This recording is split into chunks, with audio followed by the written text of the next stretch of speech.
আন্তর্জাতিক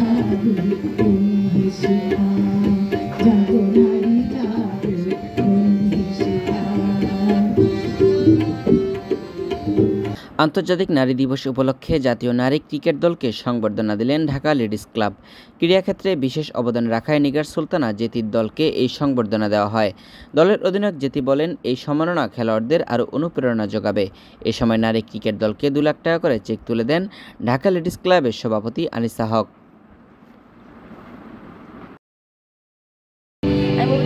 ফাইটিং, আমাদের এইভাবে আসলে লড়াই করতে হবে এবং আমি জানি প্রত্যেকের জায়গা থেকে সবাই অনেক বেশি চেষ্টা করে।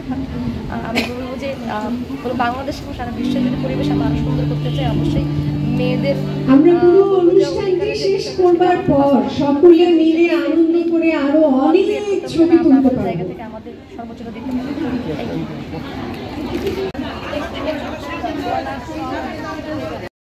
রাকিব হোসেন, বিজয় বাংলা টিভি, ঢাকা।